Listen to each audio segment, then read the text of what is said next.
Welcome to Star Bios, the podcast where we delve into the fascinating lives of Hollywood's most iconic stars. I'm your host, Casey Gold, and today we're shining the spotlight on the incomparable W.C. Fields, a man whose wit, charm, and irreverent humor have captivated audiences for generations. With his signature top hat, bushy eyebrows, and raspy voice, W.C. Fields is an instantly recognizable figure. But behind the persona lies a rich and complex individual shaped by his early life experiences. Born on January 29, 1880, in Darby, Pennsylvania, William Claude Dukenfield, later known as W.C. Fields, was the youngest of 5 children to James Dukenfield, a Cockney immigrant, and Kate Spangler Dukenfield, a woman of German descent. The family lived in a modest home on Main Street, where young Willie, as he was affectionately called, spent his childhood surrounded by the sights and sounds of small-town America. His father, a hotel manager and entrepreneur, instilled in him a strong work ethic and a passion for entertainment, often taking him to local theater performances and music halls. As a child, W.C. Fields was fascinated by the world of entertainment, spending hours watching traveling circuses and minstrel shows that passed through Darby.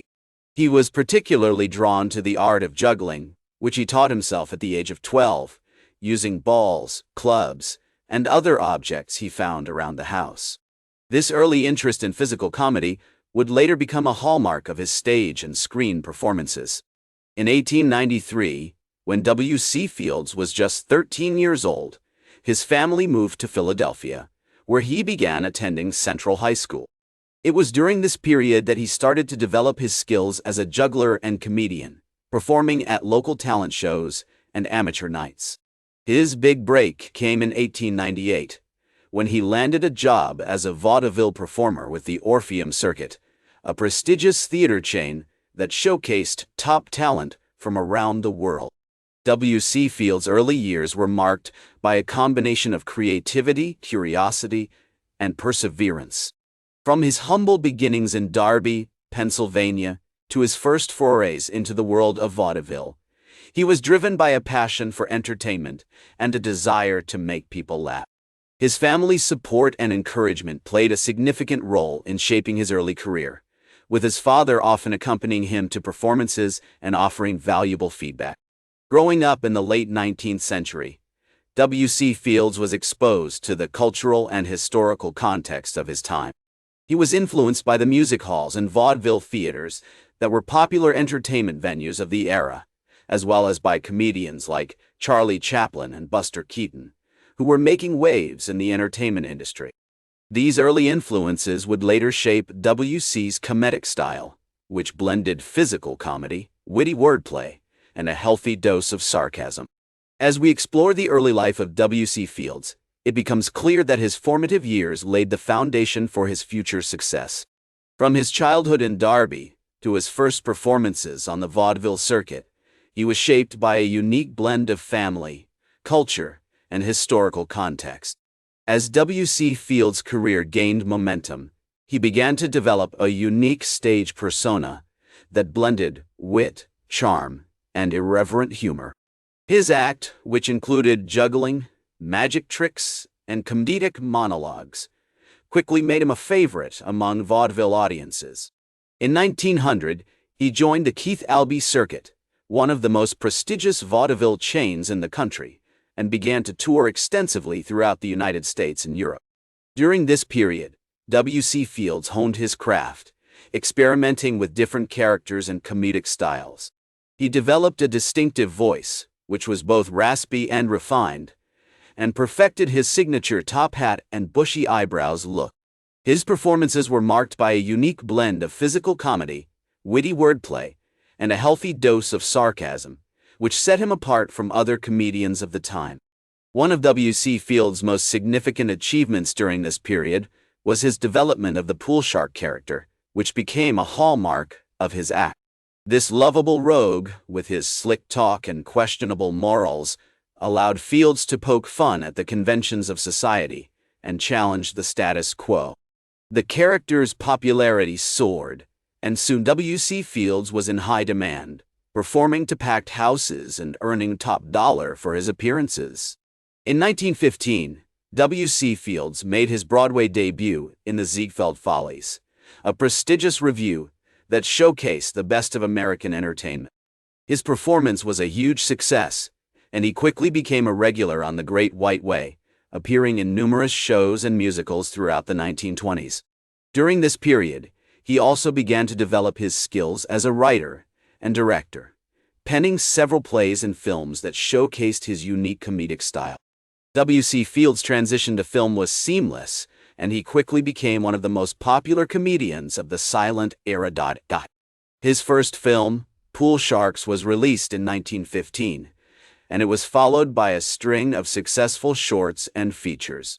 In the 1920s and 1930s, he appeared in numerous classic films, including It's a Gift the Bank Dick and My Little Chickadee, which cemented his status as one of the greatest comedians of all time. As W.C. Fields' career reached new heights, he remained committed to his craft, constantly seeking out new challenges and opportunities for growth. He was a true innovator, always pushing the boundaries of what was possible in comedy and entertainment. As he once said, "If at first you don't succeed, try again. Then, quit. No use being a fool about it." This quote encapsulates his approach to life and comedy, which was marked by a willingness to take risks and challenge the status quo. Throughout his career, W.C. Fields was driven by a passion for entertainment and a desire to make people laugh. His unique blend of wit, charm, and irreverent humor has inspired generations of comedians and entertainers, from Charlie Chaplin to Eddie Murphy. As we continue our exploration of his life and career, it becomes clear that W.C. Fields was a true original, a master of comedy who left an indelible mark on American entertainment. As W.C. Fields entered his 60s, he began to face a number of challenges that would impact his personal and professional life. He had always been a heavy drinker, and his years of excessive drinking had taken a toll on his health. In the 1930s, he suffered a series of minor strokes, which left him with partial paralysis in his left arm and leg. Despite these health issues, Fields continued to work, adapting his act to accommodate his physical limitations. One of the most significant challenges that Fields faced during this period was the rise of the talkies. With the advent of sound and film, many silent comedians struggled to adapt, but Fields saw an opportunity. He began to develop a new style of comedy that incorporated his signature wit and sarcasm with the new technology. His films from this period, such as It's a Gift and The Bank Dick, are still widely regarded as some of the greatest comedies of all time. Despite his professional success, Fields' personal life was marked by turmoil. He had always been a bit of a loner, and his relationships with women were often tumultuous. In 1938, he married a woman named Bessie Poole, but the marriage was short-lived and ended in divorce. Fields also struggled with depression and anxiety, which he often self-medicated with alcohol. In the 1940s, Fields' health began to decline more rapidly. He suffered a series of major strokes, which left him unable to perform. Despite his poor health, Fields continued to write and develop new material, including a number of plays and films that were never produced. In 1946, he died at the age of 66, leaving behind a legacy as one of the greatest comedians of all time. W.C. Fields' impact on American comedy cannot be overstated. He inspired generations of comedians, from Charlie Chaplin to Eddie Murphy, and his unique blend of wit, charm, and irreverent humor continues to influence comedians today. As he once said, "Start every day with a smile and get it over with."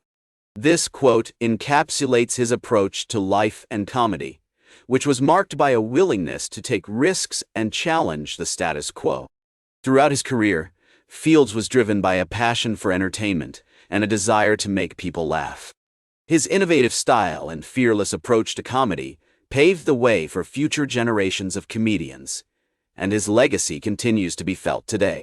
As we conclude our exploration of W.C. Fields' life and career, it becomes clear that he was a true original, a master of comedy who left an indelible mark on American entertainment. In the words of Fields himself, "I drink to make other people interesting." And indeed, his life and legacy continue to fascinate audiences today, offering a glimpse into the mind and world of a true comedic genius. Thank you for joining me on this journey through the life and career of W.C. Fields, one of the most beloved and enduring figures in American comedy.